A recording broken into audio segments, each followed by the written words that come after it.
Hey Raghunath, tell everyone about our Patreon community. Sure, Kaustubha.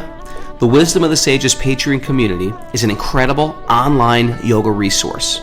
If you like the type of yoga wisdom and culture we share on the show, then our Patreon community is a great next step. This is a listener-supported podcast, and any level of sponsorship will unlock a wide range of live and archived classes, talks, and even workshops. Raghunath teaches, I teach, and we have a host of other excellent teachers on topics ranging from yoga philosophy, asana classes, storytelling, Ayurveda, kirtan, cooking, meditation, and a lot more.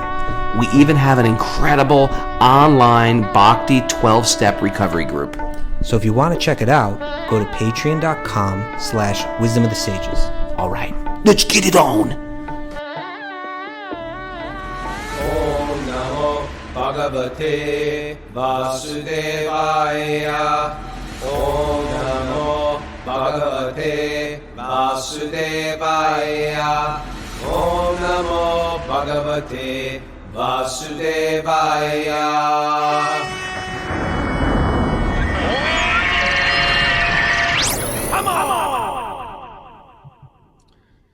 Live from the truck stop in Cana, New York, this is Wisdom of the Sages, the daily yoga podcast with your host, Raghunath, and co-host and senior educator at the Bhakti Center, Kaustubha.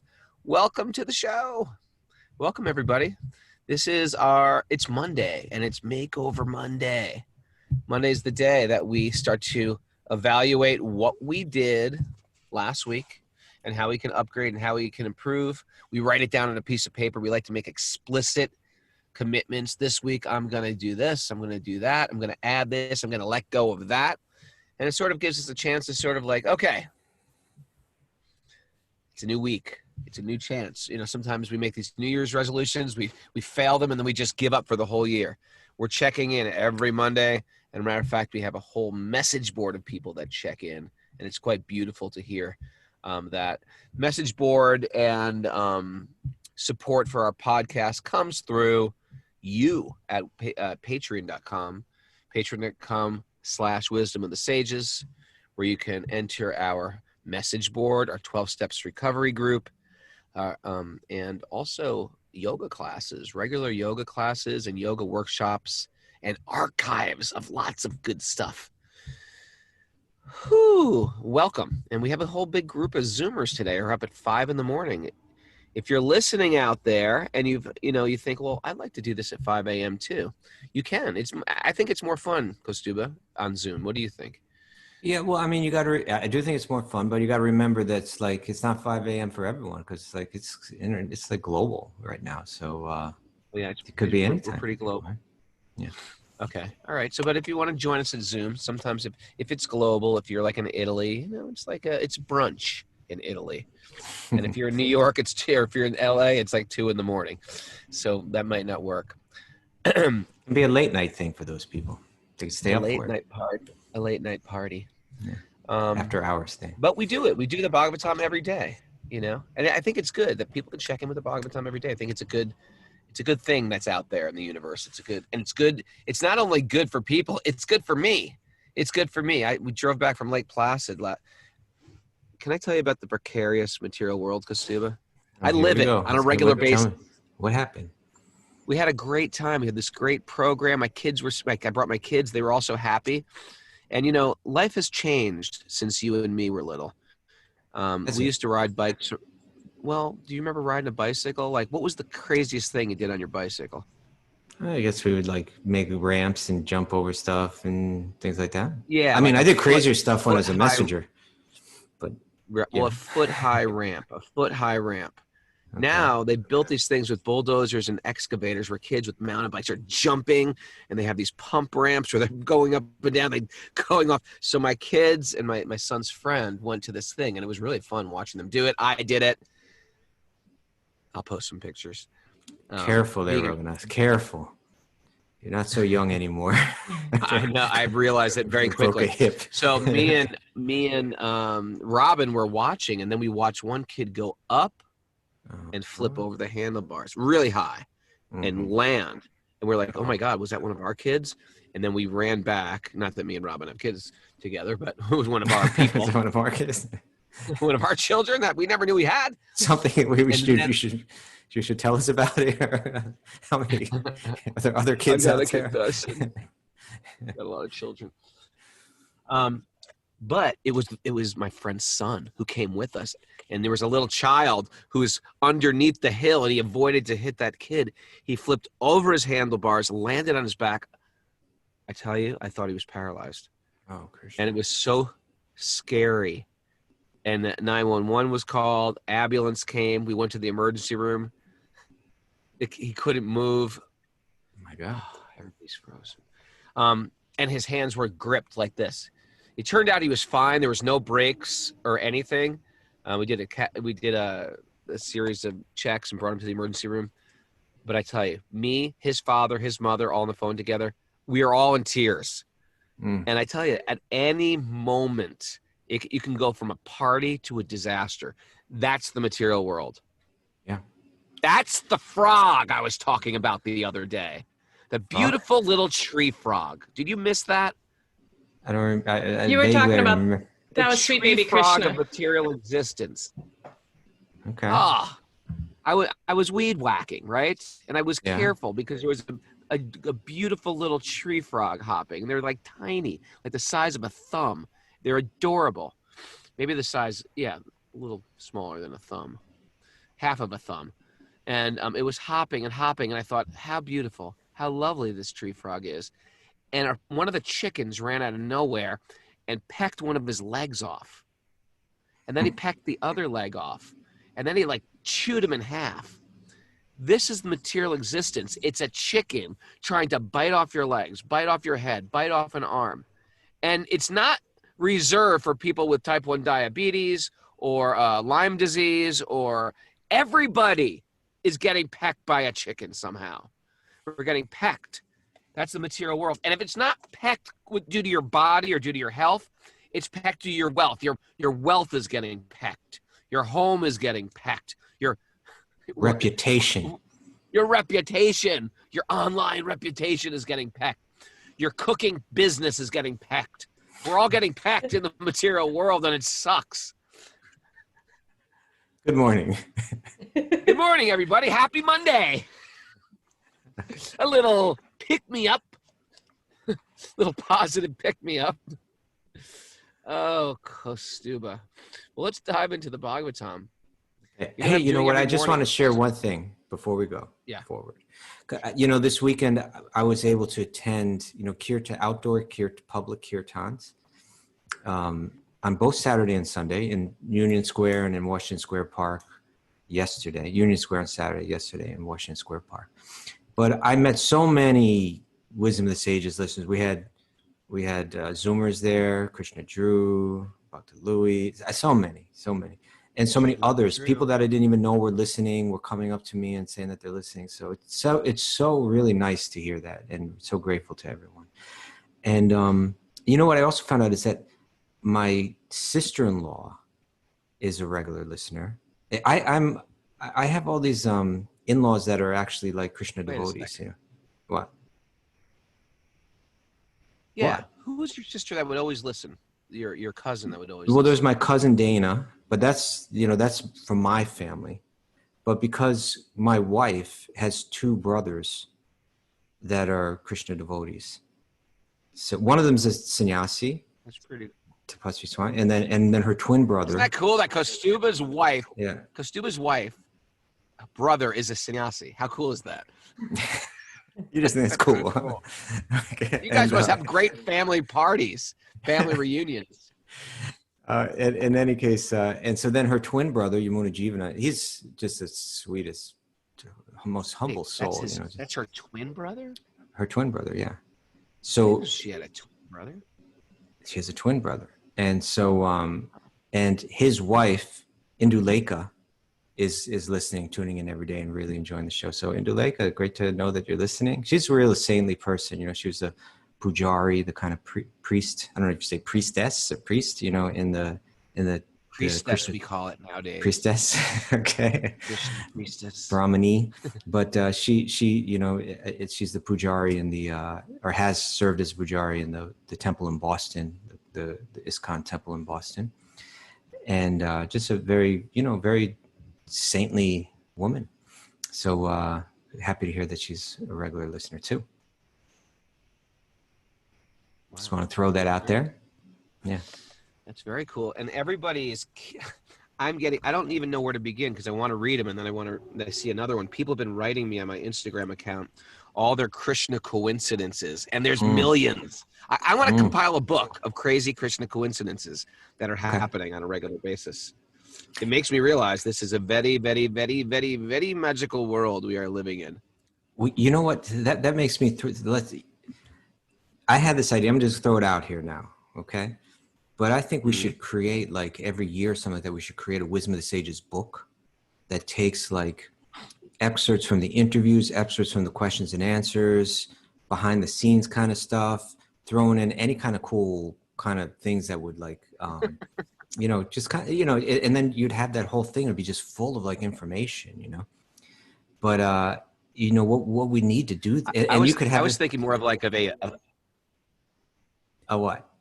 Are you freezing up on a it? yearbook.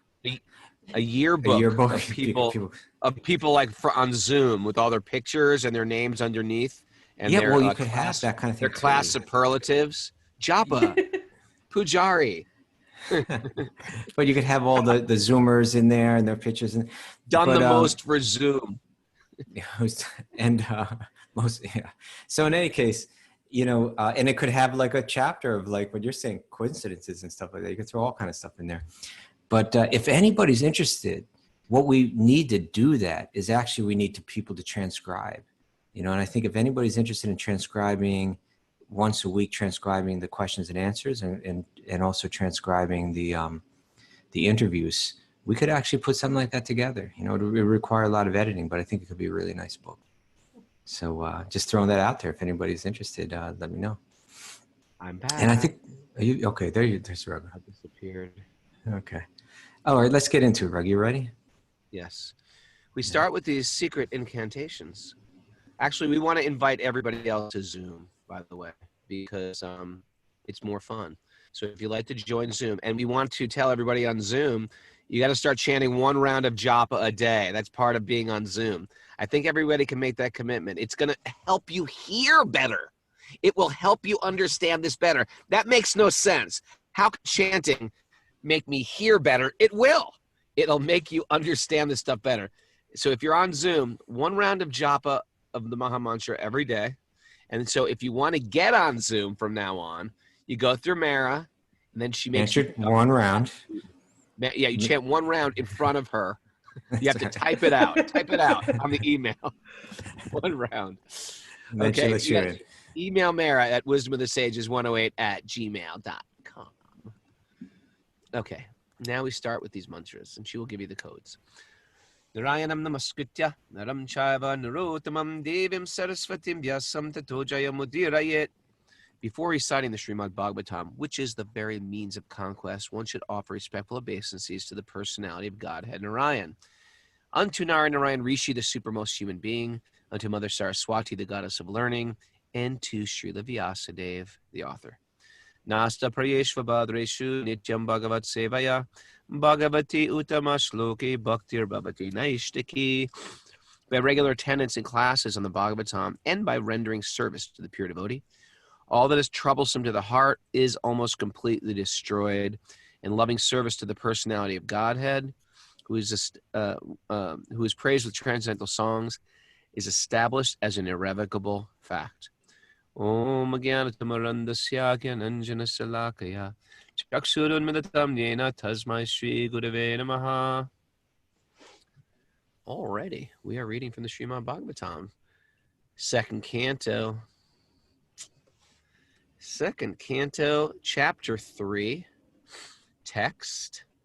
What text are we on, sir? Well, we read text 17 on Friday, but we never read the commentary, and it's such an important text and such an important, nice commentary. So maybe we could read at least some of that commentary. You want to do that? Let's read the verse again. By the rising and the setting of the sun, both the rising and the setting of the sun decreases the duration of life from everyone, except one who utilizes the time by discussing topics of the all-good personality of Godhead. And we said how it's in the conversation that starts to change the mind and starts to take us out of this world and out of the material realm and into the spiritual realm. So therefore, it's not like our bodies still don't die. They do. They're dying every day. My body's dying. But we've the conversation becomes our meditation, and it's lifting us out of that material frame. So the rising and the setting of the sun decreases the life of everyone except those who utilize their time by discussing these transcendental topics. And so we're no longer subject to the material gunas. It's pretty cool. It's above karma. It's above your astrology. It's above things of this world. Do you want to read on something specific, Kaustubha? Let me read this from the commentary. Okay. Srila Prabhupada says, this verse indirectly confirms the greater importance of utilizing the human form of life to realize our lost relationship with the Supreme Lord by acceleration of devotional service. Time and tide wait for no man. So the time indicated by the sunrise and the sunset will be uselessly wasted if such time is not properly utilized for realizing identification with spiritual values. Even a fraction of the duration of life wasted cannot be compensated by any amount of gold. True? Can't buy it back. You can't buy it back. Hence, Hence, you see these? yes. I forgot to take them out. I'm walking around with earbuds in. I've got earbuds. Okay. I've got earbuds, and as soon as I wake up, I flip right on my audible version of the Mahabharata. Beautiful. Today we had the killing of Drona. A little gruesome, Whoa. but it was powerful. And how Karna kills Ghatotkacha. Ghatotkacha gets killed by Karna. It was quite sad, actually. But anyway, but this is exactly what you're saying. I'm trying not to waste any time now. Very good. Both of those pastimes are just like, they're so filled with like mixed feelings, aren't they? Mixed feelings. It's Matter like of fact, Ghatotkacha is so heroic, but then he goes down, But when he went down, everybody on the Pandava side was in tears and crying. Yeah. He was even Bhima, who's the father, was upset, but he had to console Yudhisthira, who was like heaving of sadness and crying. He said, "Hey, Yudhisthira, everybody dies. Pull yourself together. He died, fight. but he died. Guess who was happy? Who was happy about it? Guess who was happy? Mara, guess who was happy? I had to think about that. Who was happy that Ghatotkacha died? Yeah. Or who was happy that the battle took place? Well, no. Well, he was happy that he wasn't like happy that he died, but he was smiling when everybody was sad. It's very confusing. Mara? Krishna was. Why? Why? Because he knew. I know why. I think I know why. Okay. Because he knew that Karna had to use the weapons that he would have used to kill Arjuna to kill. That's Ghatotkacha. why. That's why. Boom! Kaustubha's on. Boom! That is why, Kaustubha, because he used the Shakti weapon given by Indra to kill Ghatotkacha, and Krishna said, "Now, Arjuna, no one can kill you. Karna was the only one you should have feared because Indra gave him that weapon. And now that weapon is gone and his armor's gone, the war is finished. You have 5 days, and Yudhisthira is going to be the emperor." Woo! And you think Yudhisthira, Bhima, Ghatotkacha was his son. He should be the most broken up. But Yudhisthira, he's so good and righteous. I think because the battle was all being fought to make him king, he probably felt particularly responsible for this death. Yeah. Yeah. And then what to speak of the killing of Drona? And that's another one. It's like it needed to be done, but he's such an incredibly wonderful character. And then the way that it happened is so mixed with like, Well, also Duryodhana, right before the battle that day, he was just goading Drona. He's like, "How dare you? Here you are, this great warrior, the guru of everyone, and you're just not doing your job." He's saying this to his elder, to his teacher. And Drona goes, You don't understand. You are such a fool. What have I Right through your done head. so wrong in my last life that I have to fight on your side and Oh, fight that's against brutal. these noble Pandavas? What have I done so sinful? I guess this is my fate. But you have not heard it from anyone that no one can beat Arjuna, and yet you still, like a jackass, you're like a dwarf reaching for the moon. You think you can beat Arjuna? Forget it. Oh man, I'm getting caught up, Raghunath. I'm already caught up. This is why you can't waste a moment. You've got to hear it every moment. You've got to go out and buy these earbuds. All right. Hi, this is a paid commercial for Apple earbuds. Little product placement there. Okay, let's continue. So you can't buy a moment back, right? You can't buy a moment back. Human life is simply now this is important. Human life, the opportunity to be a human being. Don't take it for granted, right? Human life is simply awarded to the living entity, the jiva, so that they can realize their spiritual identity and their permanent source of happiness. That's what we're meant to figure out here. The permanent source, not these temporary coming and going happinesses, but the permanent source of happiness. A living being, especially a human being, is seeking happiness because happiness is the natural situation of the living entity. That's our nature. We're meant to be happy. We're naturally happy. Isn't that interesting? Yeah. But he is vainly seeking happiness in the material atmosphere. Right? We're looking for love in all the wrong places. We're careful, Rug. Don't go up to there. You go. I'm holding him back. He wants to sing it. He wants to sing it. That song comes up a lot on Wisdom of the Sages. It does. It does. He is vainly seeking happiness in the material atmosphere. A living being is constitutionally a spark of the complete whole, and his happiness can be perfectly perceived in spiritual activities. Okay? When we're engaged in the spiritual activities, we're connected to the complete whole. When we're disengaged from that and searching for happiness in the material atmosphere, then we're disconnected. The Lord is the complete spirit whole, and his name, these are the objects of meditation in Krishna Bhakti. His name, form, quality, and pastimes, and then he adds entourage and personality, are all identical with him. Once a person comes into contact with any one of the above mentioned energies of the Lord through the proper channel of devotional service, the door to perfection is immediately opened. In the Bhagavad Gita 240, the Lord has explained such contact in the following words. He says, endeavors in devotional service are never baffled, nor is there failure. A slight beginning of such activities is sufficient even to deliver a person from the great ocean of material fears. Like we may fear being a frog, having our limbs pecked off by a chicken. The chicken of death, we call it. Chicken of death. Yeah. Oh, you see, I think you spoke about that on Sweet Baby Krishna. It wasn't on this show. Yeah, Sweet Baby Krishna, but I like it. I think we should keep referring to the chicken of death. The chicken of death. So now here's Prabhupada's using an analogy about this hearing transcendental spiritual subject matter from these sacred texts, which is a central practice in Bhakti-yoga.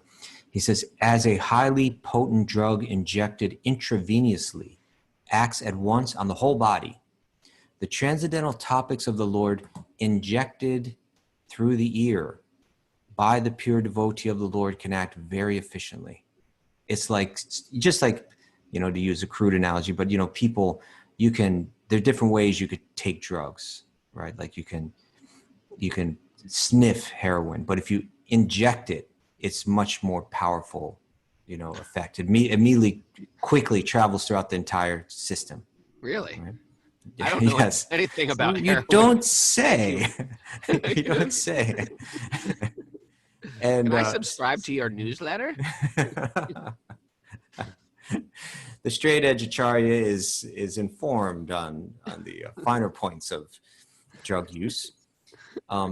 So as a highly potent drug injected intravenously acts at once on the whole body, the transcendental topics of the Lord injected through the ear by the pure devotee of the Lord can act very efficiently.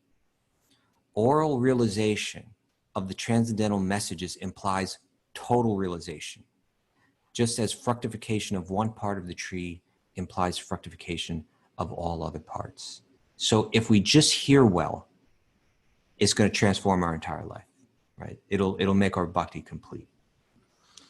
This realization for a moment in the association of pure devotees like Shukadeva Goswami prepares one's complete life for eternity, right? So when we're doing this work of hearing, we're actually doing the eternal, it's connecting us to that eternal life. And thus the son fails to rob the pure devotee of his duration of life, inasmuch as he is constantly busy in devotional service of the Lord, purifying his existence. Death is a symptom of the material infection of the eternal living being. Woo! Tattoo time, Mara. It's a little long for a tattoo, but sometimes people get a whole sentence.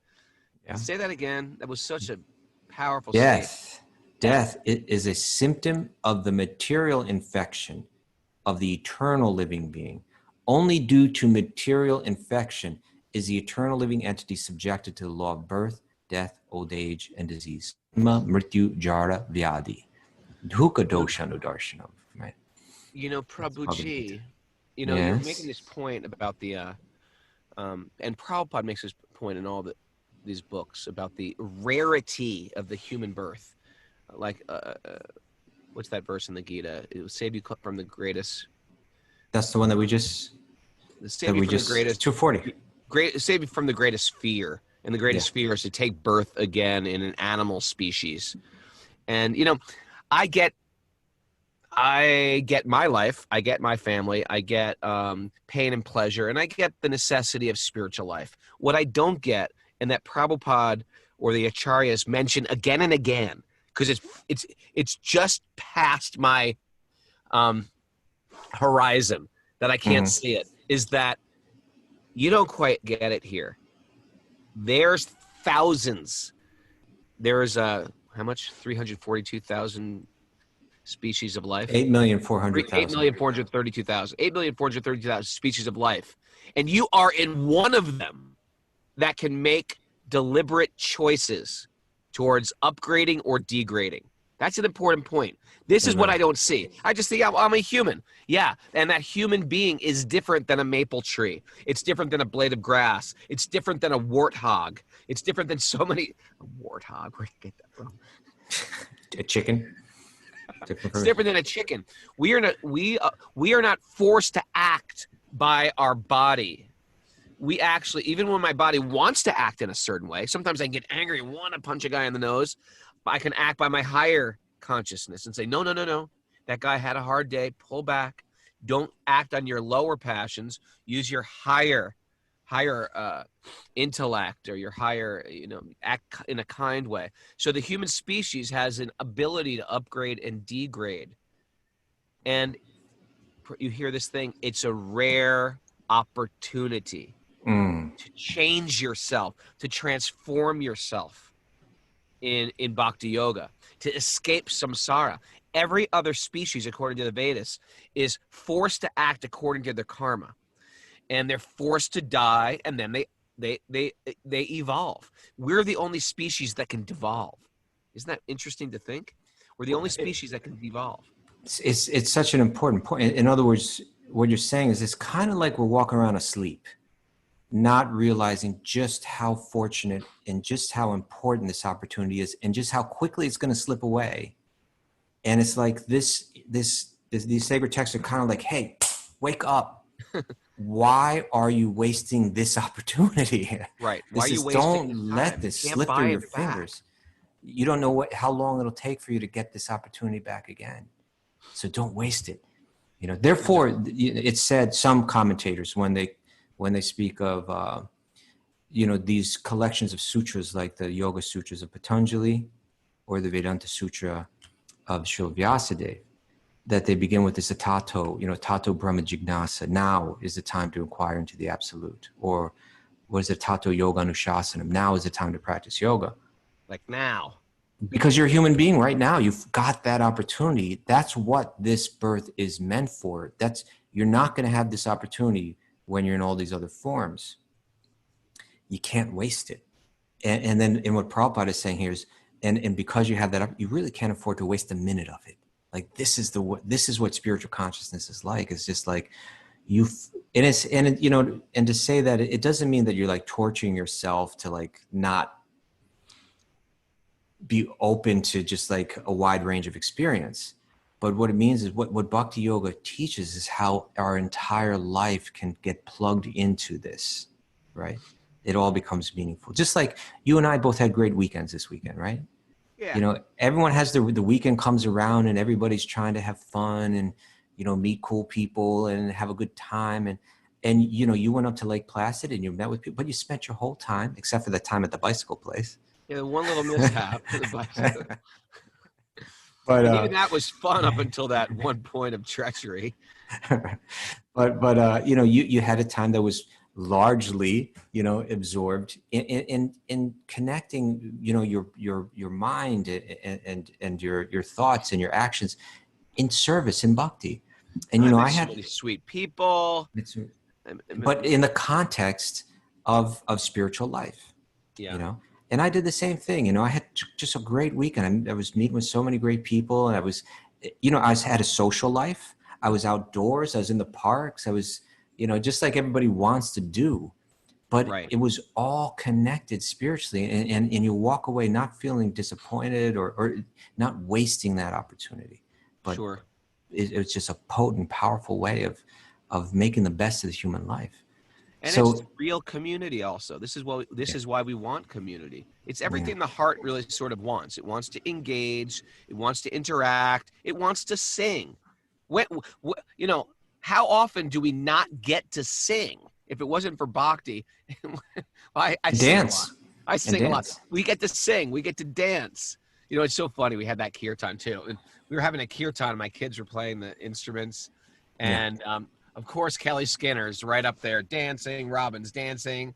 You know, a few people just got up and started dancing. And I think all the other people were sort of new to it because the programs I teach are basically for yogis who are sort of interested in bhakti, but some people have no clue what's going on. But when 8 people out of 50 just get up and dance, and you're like sitting there right next to all the dancers, it's always that awkward moment like, am I supposed to dance now? Do I have to? It really makes you, but if you do dance or if someone pulls you up to dance, it makes you actually like, it gets you out of your mind. That's what happens in dancing. That's why the dancing is a necessity in bhakti. It gets you out of your mind. That's sort of like, okay, I'm analyzing the kirtan. Dancing lets you just, singing and dancing about Krishna. There's something magic in those two things. The dancing completes the absorption in the music, and the music completes the absorption in the holy name. I'm going to urge everybody here, if they see Mara in a kirtan, to give her a little push, a little poke. Just get her dancing, because she'll sit there analyzing it. The kirtan is happening. It looks very, very fun. You know, someone posted a video of the kirtan that I was participating in on Saturday, and Isabella Bilodeau was talking about my dancing. And she said, what did they call that dance? The backpack kid dance or something like that? The backpack, I don't know. You know that one? It's like you do this thing with it. Anyway, it's become very popular, Raghunath. You should learn it. You'd be good at it, actually.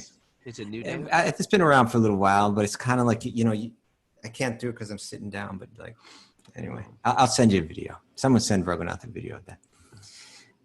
But you know, and then yesterday was so cool because it was like the 2 kirtans got brought together. New York City Harinam from Union Square, they came down to Washington Square Park to be part of the Bhakti Center kirtan.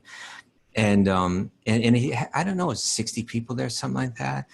And, you know, on one level, I was just so happy because, you know, with COVID and with their having babies and everything, like the 2 families that have been so central to the Bhakti Center, you know, we just always had to tip our hat to these devotees, you know, Veer Budger and his wife, Diana, Jai and his wife, Shama. They were there? No, they were not there. And that's my point. Okay. It's because they both just moved to Florida. Oh. They're not there. And like, okay, and there's a gaping hole. And then. Yes. And at the same time, you could see the spirit rising up and that people are coming together for this for to go out and do kirtan together, and everyone, a sense of unity coming, even in their absence, you could feel like, okay, things will go on, people will come together. So it was felt very, Can I go next week? That's what I'm telling you. You got to, because you're coming to New York on Saturday. You should stay over for Sunday. I'll stay over, see my mom. Bring my mom. I should bring my mom. That'd be so cool, Raghunath. I'll give her a push. Yeah. Careful. She's like 90 I something years old. I broke my hip. Raghunath's mom is down. But she's in the kirtan. It's not so bad. Even this is good. But it was great. And you know who was dancing yesterday? Who got everybody going? You can guess. Well, who's our favorite dancer? Jai Jagannath? Jai Jagannath, Jamuna Jaya. Jamuna Jaya was dancing, and she was doing her thing. And then she got everybody else kind of like going like with her style. It's very hard to describe.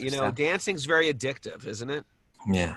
You can see someone dancing and you're like, I don't want to dance. There's something about like, you have to surrender part of your ego to dance. Yeah. Especially if you're not a good dancer. And that's especially what I like about Bhakti dancing is it's got nothing to do with you and how cool you are. A lot of times dancing at a nightclub or things like that, it's like if you don't know how to dance, there's always someone out doing their dance. But the dance very often is about them doing their thing. Right. Showcasing their bodies. Their skills, yeah. Their skills. And we like it. It's great. But that ego is sort of like wrapped in there. There's no ego there. There shouldn't be an ego there in the kirtan thing. And a lot of us can't dance, myself included. And therefore, it's sort of like when you dance, it's just like it's freeing from that. Oh, I can't dance. See, I can't dance, so I won't dance. It's also an ego. And then I'm a great dancer is also an ego. But I don't want to dance because I don't want to make a fool out of myself. That's an ego. We should understand. It's not because that's also an ego. So dancing it cracks through that quickly, especially for us bad dancers. Well, like my favorite dancing in kirtan. It's like, and I see this is Radha Swami always encourages this. The choo-choo train? Not the choo-choo train. As a matter of fact, when I do the choo-choo train, I feel like a fool.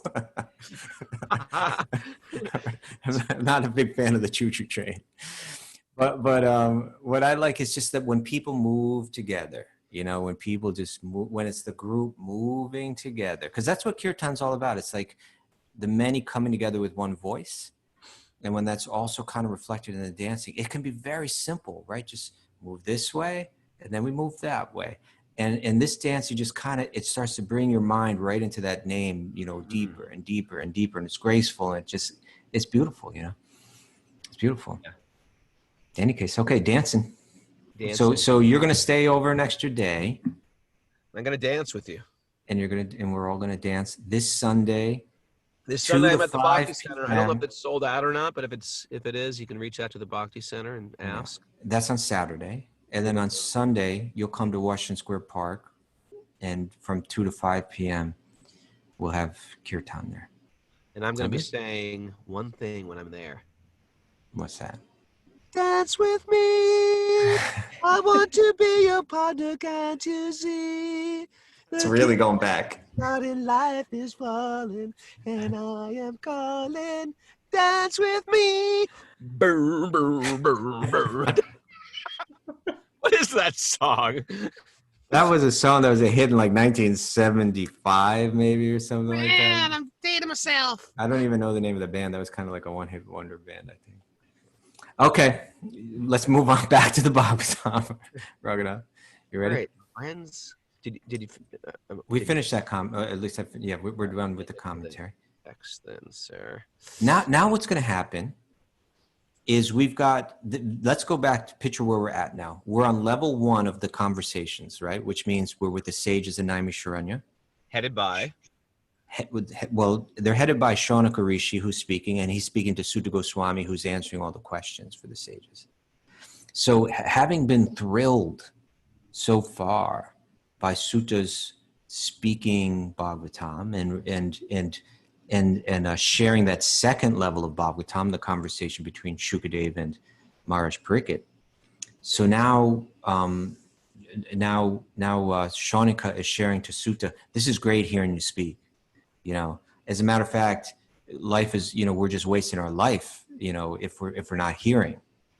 And now he's going to go on and he's going to start to share different analogies of like just how much we waste our life if we're not engaged in this process of, this is what human life is meant for, to hear and contemplate this type of wisdom. And if you're not doing it, you're wasting it.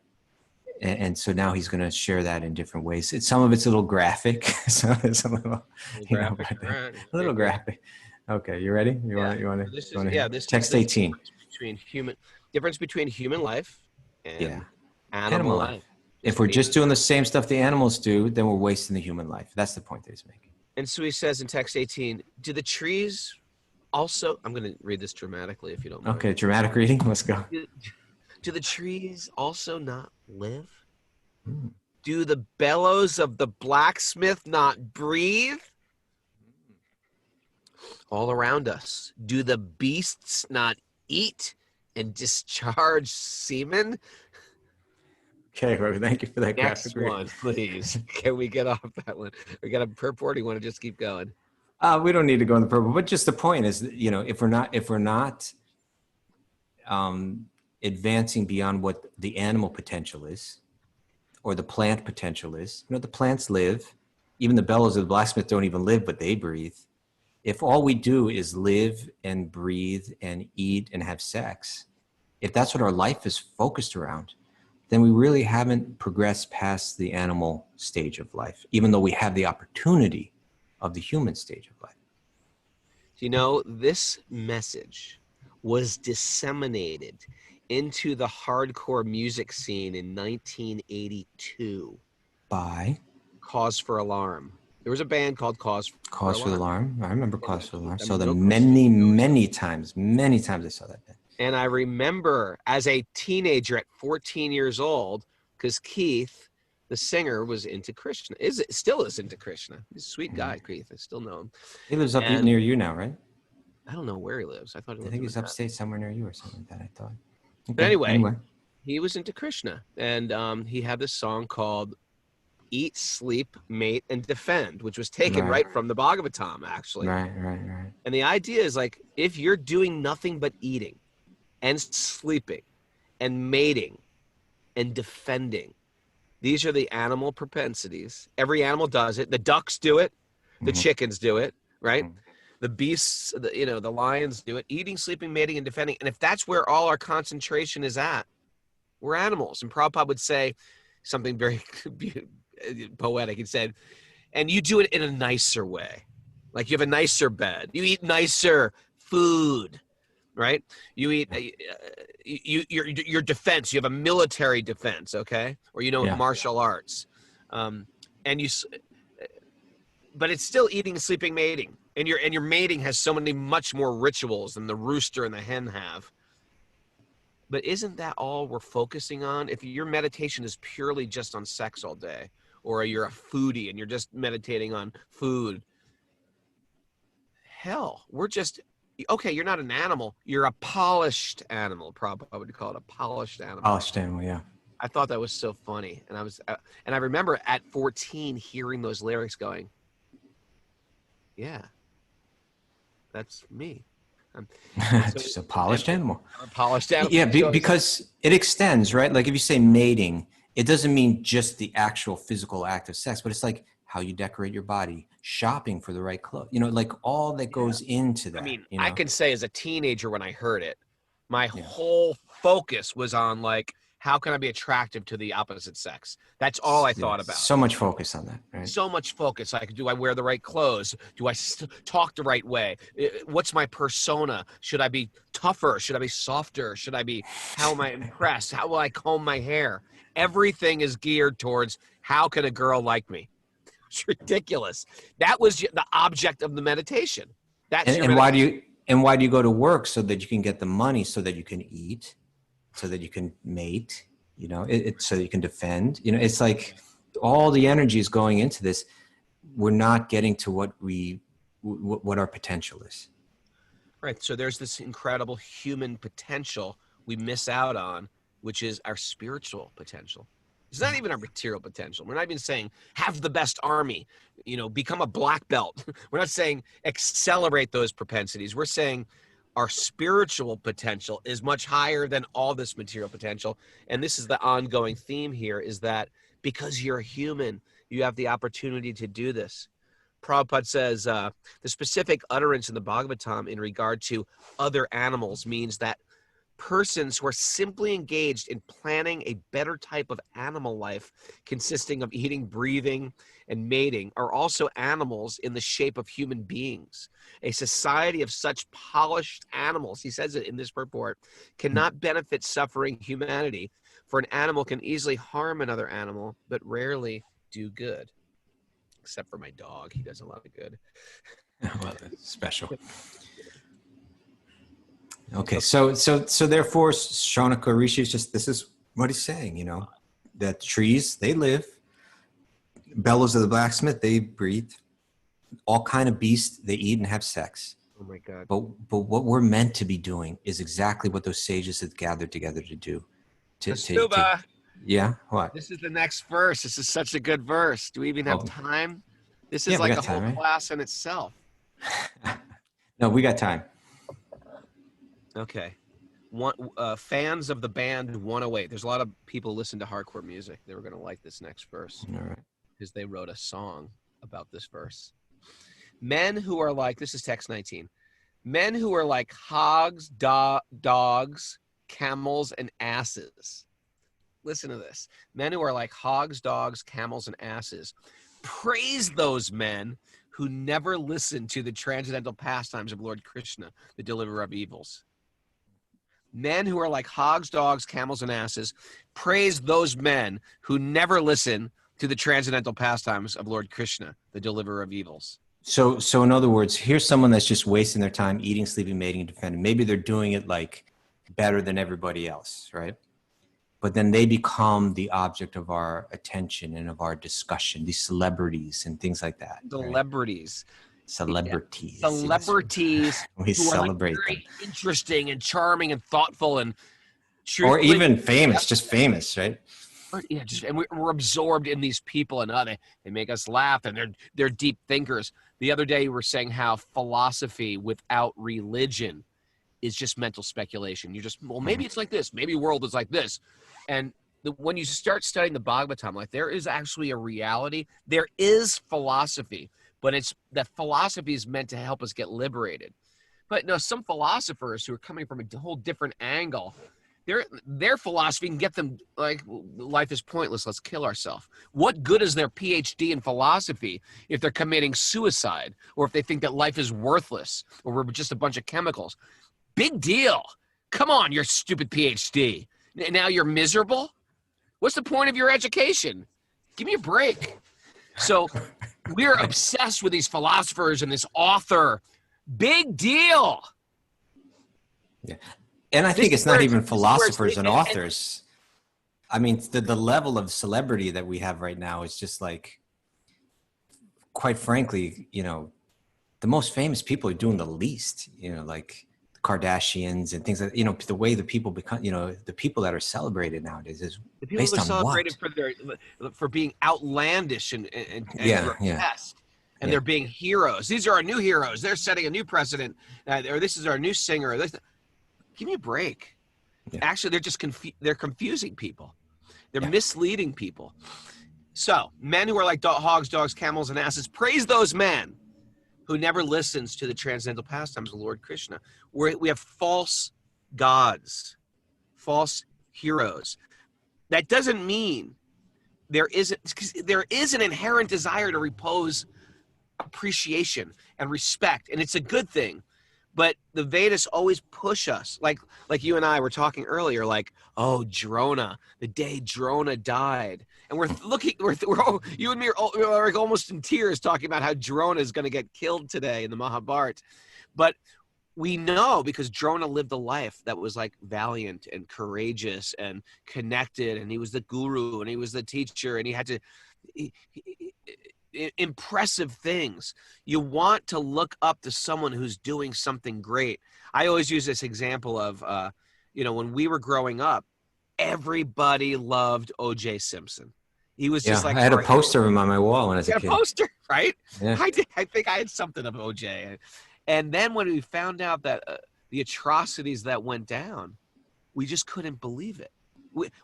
Or when Bill Cosby, was scandalized, we couldn't believe it. He was such a part of our life growing up. He was Mr. Huxtable, right? And then it was heartbreaking because we gave faith to people who had technique, but they didn't have character. They had a technique, but without character. We don't want to worship technique anymore. We want to worship people by their character. It's the goal of education. It's the goal. It's naturally manifest from our spiritual evolution. You cannot be a great spiritualist and have lousy character. And that's why they say education, the goal of education is not just to, look, my 8-year-old is like really good at math. He's like a math prodigy, a phenom, or a phenomenal guitarist, a musician at a young age. We don't care about these precocious child prodigies, or they studied computers. Who cares? Like the Unabomber went to Harvard. Who cares? We want character to be built in our children. That's the goal, and it's okay to repose that faith, that love, that appreciation in other people. It's not like we have to get rid of heroes. We just have to get rid of less than worthy heroes. There you go. Kaustubha. Less than worthy heroes. Okay. I like that. Now we got like 4 minutes left, but we have to explain why dogs, why hogs, why camels, and why asses. Not enough time, man. I want camels for tomorrow. All right, you want to hold that? I give you camels now. Well, are we gonna? Either we do them right now, or we don't. Right? You decide. I think we do briefly, and if we want to pick up there tomorrow, we can do that too. Hogs. Let's start with dogs. Hogs. Okay. Start with hogs. Fixed on hogs. I love hogs. Hogs. Hogs will put anything in their mouth indiscriminately. They'll eat anything. If you live on a farm, sometimes you just give all the leftovers to the hogs, and they'll just eat everything. But it's beyond that. It's beyond leftovers. It's beyond leftovers, right? Yeah. They'll eat anything. And that they actually, in a village, they actually eat feces. Yeah. That's why the hogs are mentioned here, because it's just like that. So if you are putting anything indiscriminately in your mouth, right? Because what does yogi mean? Yogi means I'm careful about what I put in my mouth. That's a big part of what I put in my ears, put in my eyes, in my mouth. If you can do a great drop back to wheel from standing, but you don't care about what you put in your mouth, you're not a yogi. You're just flexible. It's a different thing. What do you think about that, Mara? That's a good point. Yeah. Analogy, should we keep that one? Keep back to wheel, putting anything in your mouth. Okay. I'm going to keep that one. So that's a big one about being a yogi. Good one. All right. That's hogs. What about dogs? Dogs are very interesting. You want to share dog? Well, I'm just saying what Prabhupada or other commentators have said why dogs are mentioned in this verse. Yeah. Because we like dogs. I love dogs. But they're saying, we're no better than a dog if, and they're saying this is the circumstance that we find ourselves in life.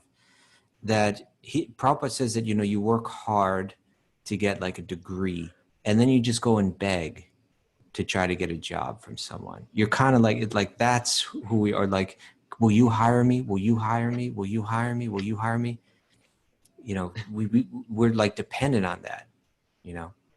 We're not free. Let me ask you a question. So that means if you ask for a job, you're a dog? It's saying that encouraging everyone to start their own business where you don't have to. So Mara, you're not a dog because you run your own catering business. Yeah. But all your employees, dogs. That is what it's saying. Will you hire me? I went to cooking school. Sure, dog. Sure. Now, what about camel? I know you want to spend a lot of time on this camel. Do you want to hold that for tomorrow? Yeah, this is where We're gonna go dive right into this. Then we're gonna come right out of the gates talking about a camel tomorrow. We can do that. Okay, let's do that tomorrow. We're gonna hold Okay. up and talk. All right. But you never answered, like, if you're an employee, are you a hog? I mean, are you a dog if you're an employee? In a sense, we are. In a sense, we have a master, and we have to satisfy that master. Yeah, and right. By the way, dogs have a lot of great qualities, and we can all write a book on We dogs. don't want Wonders to of put down dogs. We love dogs. But the idea is that, and you hear this a lot, and I hear this a lot from students as well, is my boss is a total jerk. I work for this guy who's so greedy. And these people are like professionals. They're professionals in their own right, but they work for a group of people or a team of people that are just so off. And they feel like I'm working so hard making these idiots rich. I'm giving my life, my thoughts, my energy, my words, my time to make these. And I feel like, why am I doing this? How am I contributing to the world, serving these guys? There's that beautiful verse by Narottam Das Thakur. I've spent my life uselessly serving wicked and miserly men. I think about that often. Anyway, That's the point. That's the point. Right. Just to survive, I become the servant of people that I don't even respect. People that I don't even respect. That's really good. That's a good point. Let's end there, right? Huh? Crank up the music. Yeah. Okay. Anything on Patreon today? No, nothing today. Okay. But I am going to post Silas's workshop from yesterday. The awesome laboratory. Yes. Okay, we're about to announce the Wisdom of the Sages retreat on October 18th. October Everybody 18th. was coming up to me confused by your announcement. Is it September? Is it October? I'm trying to throw everybody off. 19th? I'm trying to throw everybody off. But you have to get your name on the list for Marrow. You got to write Wisdom of the Sages 108 at gmail.com. And then in that order, we're going to give out our limited tickets. Thanks, everybody, for joining the show. Wisdom of the Sages is a community-supported podcast. Join us at patreon.com/Wisdom of the Sages. I hope I see everybody in New York next week. All the Zoomers, you know the deal. Thanks for being here. And thanks for joining. We had almost 100 people this morning. And Bhakti-yogi's dog was here. Jesse was here. Liam was here. Charlie McKinnon was here. She rode here.